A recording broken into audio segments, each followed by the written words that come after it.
Hey, what's up, guys? Nate Short here with Run Your Business Like a Business, also known as Rib Lab. You know, one of the major challenges for realtors is the ability to articulate the value that they are providing in a transaction. It's no wonder that new business models are constantly being created to either take the real estate agent out of the equation or discount their commissions when it comes to buying and selling a home. Now, as you know, I not only coach, but I am an active realtor selling homes every day just like you. So I thought I'd take this opportunity to walk you through one of my most recent case studies that clearly shows the value I bring to a transaction in hopes that it might be helpful for you to put together your own case studies on the value that you bring to a deal. So there are basically four buckets of value that an agent can bring, and those four buckets are the following. One, having a very specific market knowledge about a specific area of real estate. Think about a waterfront specialist or an agent who sells only horse properties. These agents have very specific knowledge that adds value for their clients.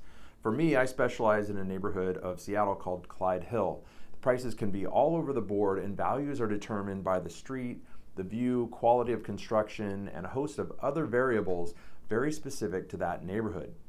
The second bucket is an agent's ability to communicate and negotiate. Now, all agents are not created equal when it comes to negotiating, so think about what sets you apart in this bucket. What experiences or case studies can you offer that show you are a master negotiator and communicator?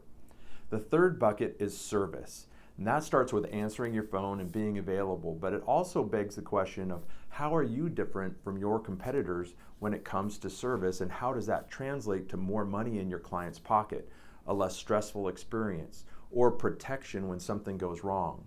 There's no doubt deals can be missed and opportunities lost if the service component is not there.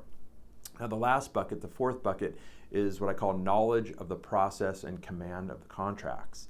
Do you know the ins and outs of contracts, and can you use that knowledge to better your client's position?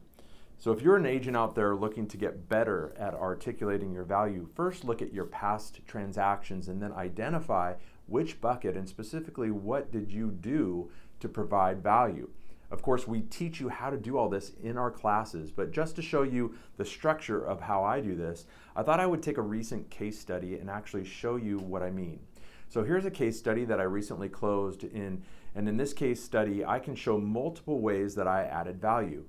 Now, right up front, I'm going to tell you that I made my client more than $240,000 on this transaction than his neighbor got selling at the same time, only with a discount agent. Now, how is that possible? Well, let me show you. The first thing I tell my clients when I start working with them is that my goal is to provide at least 3 times the amount of value in the transaction than what my fees are. I say that right up front so that they know that I mean business. Now, how am I going to do that, you ask?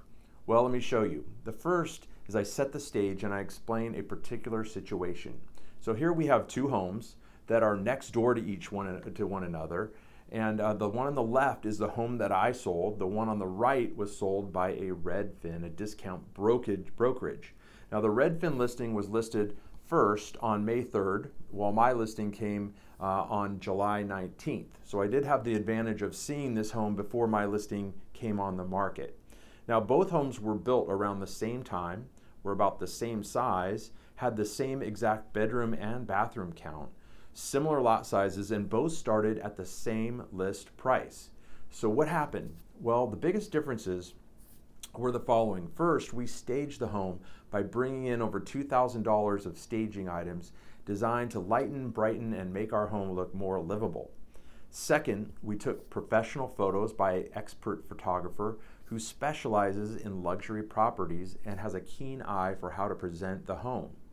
Third, we did a pre-inspection to uncover any possible major problems, and we did find one, which you can see in this photo that I'll put up on the screen now.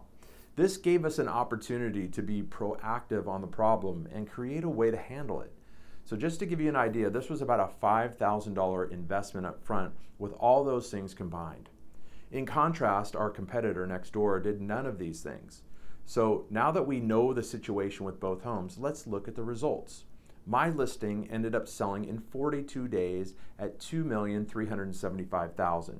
The listing next door took 127 days to sell And the final sales price was $2.1 million, $275,000 less.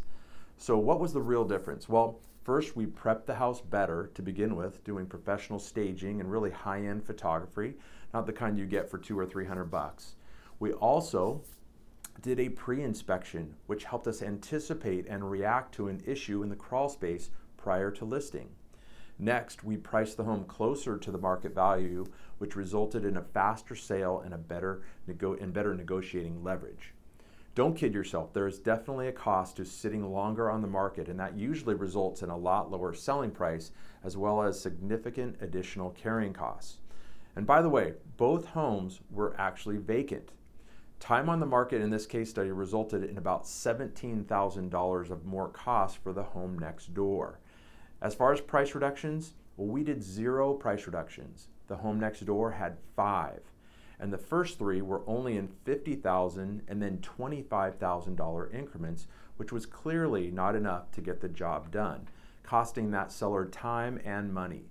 The next mistake that was made was that the competing home actually did get an offer that the seller accepted at day 85, even after we were already on the market, but then went back on the market at day 97 because the buyer walked on the inspection contingency. Another mistake by the listing agent for not doing a pre-inspection on the home. And guess what? To make matters worse for the sellers next door, that buyer is actually the one that ended up buying my listing. Thank God we did the pre-inspection, and I was able to get that buyer to waive the inspection prior to going under contract. Again, another example of where experience adds value. So here's the bottom line. When you factor in everything into the case study, the seller next door paid his agent $27,875 less than my seller paid me. But the net to my client was actually a whopping $247,125 more. And that even factors in the whole commission part of it. My expertise on prepping, promoting, and pricing the home, the 3 P's of real estate, made a huge difference in time, money, and protection, and I think it definitely shows the downside of hiring companies and agents that are focused only on saving commissions. The real money is not in seeing how much less you can pay your agent, but it is in maximizing the value and the results in a faster sale for more money and with less stress. On the buy side, it's the same sort of thing, but you'll have to check that out in another one of my videos. So guys, if you like this video and you found value in it, please subscribe to my YouTube channel and or our Facebook page, where we are constantly posting videos that are meant to help you, the agent, be more productive. And of course, if you're looking for a real estate coach and someone who can hold you accountable to achieving your goals, check out our website at ryblab.com. That's ryblab.com. Thanks for watching this video, and we'll see you in the next one.